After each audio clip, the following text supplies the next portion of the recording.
So I met her last year, and she was cool. You know, I met her, but I think she was occupied because she was like, I went up to her, I was like, oh, hey. She was like, hey, my baby daddy's calling me, and then she left. And I was like, oh. Tyla girl, some things are better left in the drafts, because the moment you spoke about Rihanna like that, you sparked a fire that just refuses to die down. Ever since Tyla called out Rihanna for allegedly ignoring her, the internet has been going in on her non-stop. People are now accusing her of trying to position herself as a Rihanna 2.0, and the comparisons have only gotten louder.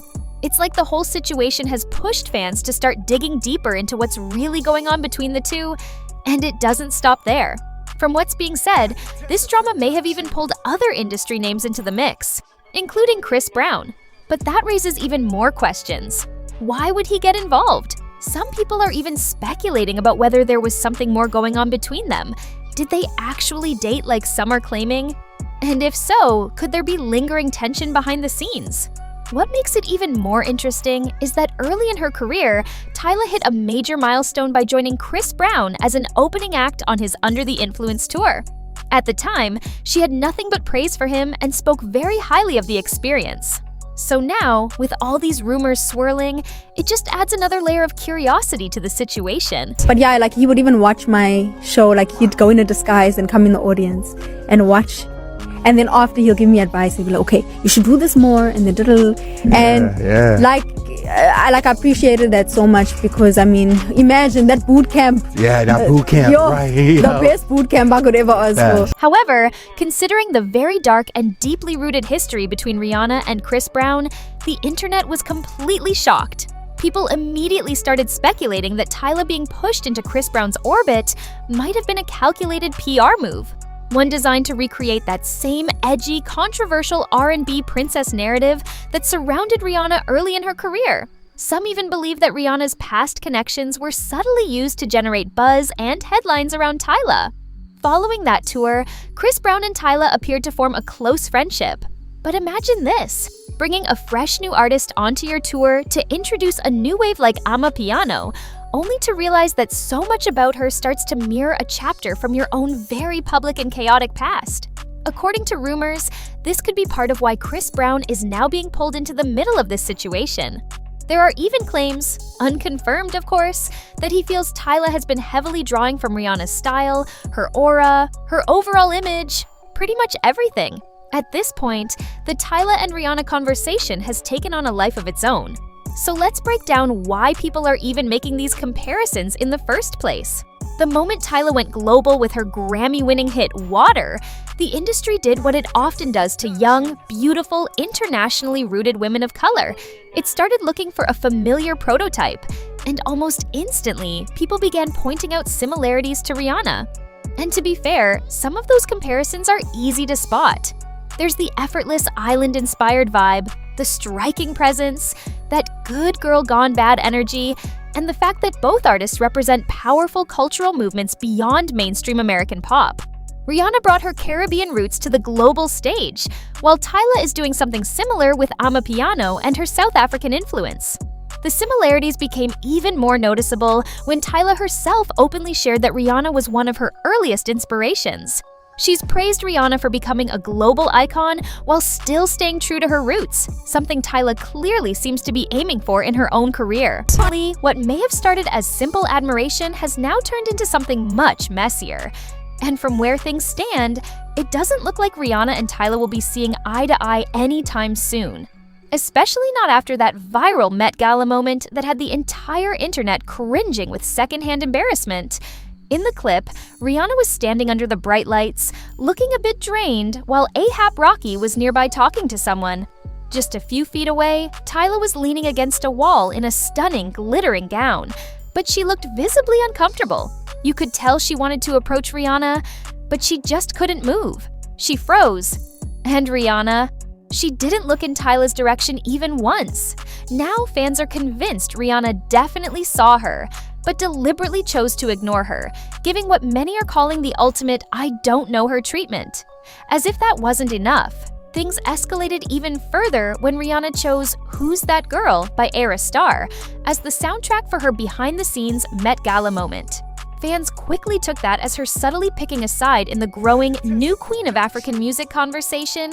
With the narrative that Rihanna dislikes Tyla spiraling out of control, Tyla eventually took to TikTok, fresh out of bed, voice raspy, to clear the air. She explained that the reason she didn't approach Rihanna wasn't shade, but discomfort stemming from a previous awkward encounter. According to her, the last time they interacted, she had told Rihanna that her partner was calling her, something that clearly didn't land well and left her feeling embarrassed. And ever since then, it seems that moment has been living rent-free in her head. So I don't know, I felt awkward. What the heck? I felt awkward. I don't know how to say hi. If I feel like someone's busy, it's like, So this time, I was waiting for my car and she was right there and I was, yeah. So this time, I don't want to go up because I felt like she was busy, you know what I mean? What Tyla was essentially trying to explain is that Rihanna gave her the celebrity version of, "Sorry, I've got to go," during their last interaction. And according to Tyla, that moment left her feeling extremely awkward, unsure of how to read Rihanna's energy, and hesitant to approach her again. Now, while some people believed Tyla was simply being honest and trying to clear the air, others took it as subtle shade. And just like that, the Rihanna copy conversation reignited all over again. In fact, critics have been saying the same thing since Tyla first entered the scene, that her team may be trying a little too hard to mold her into a Rihanna 2.0 to fill the gap while Rihanna focuses on her billion-dollar business empire and motherhood. So let's break down why people keep making these comparisons. For starters, fans noticed a shift in Tyla's voice and presentation. Early on, she spoke with a soft, melodic South African accent.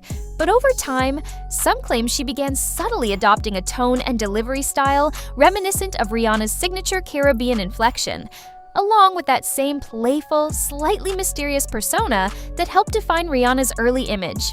Then there's her overall aesthetic evolution. Before Water went viral, Tyla's online presence felt youthful, bubbly, and very rooted in South African culture. But once she crossed into the global market, her image appeared to shift toward a more polished, high production, and hyper-stylized direction, something critics say mirrors Rihanna's Good Girl Gone Bad era. The comparisons didn't stop there. When the Water music video dropped, many pointed out the visual similarities. The glowing skin, water-soaked aesthetics, humid lighting, and sensual choreography. To some viewers, it felt reminiscent of Rihanna's early visuals, like Pon de Replay, blended with the sultry aesthetic of later projects like Work. Even musically, people have drawn parallels. Rihanna built her career on versatility, effortlessly moving between dancehall, pop, EDM, and R&B. Now, critics argue that Tyla may be following a similar path instead of staying strictly within her Amapiano roots. Fashion has also become a major talking point. Tyla's street style, low-rise cargo pants, ultra-feminine tops, layered jewelry, and strappy heels has been compared to Rihanna's mid-2000s fashion era. And when she mixes oversized sportswear with high-end pieces, fans often post side-by-side comparisons, claiming the influence is hard to ignore. Then there's the Met Gala conversation. For over a decade, Rihanna has dominated that space with unforgettable, dramatic fashion moments. So when Tyla made her entrance in a striking, sculptural gown and was carried up the stairs for dramatic effect, some people saw it as a deliberate attempt to recreate that same headline-stealing energy. Even in photo shoots and editorial work, critics argue that Tyla's poses, expressions, and overall presence resemble Rihanna's iconic anti-era and vintage Vogue aesthetics. Some even go as far as saying she may have been coached to channel that same visual identity. And now, to add even more fuel to the fire, there are rumors that Chris Brown has privately referred to Tyla as a carbon copy of Rihanna. Though unconfirmed, this has only intensified the speculation, especially given the dating rumors that have surrounded him and Tyla after they were spotted together and shared a few flirty moments publicly. At this point, it's hard to tell what's real and what's just internet noise. So what do you think? Are these comparisons valid, or is Tyla simply being inspired while carving out her own lane? And do you think Chris Brown is genuinely being honest or just inserting himself back into the conversation? Let me know your thoughts.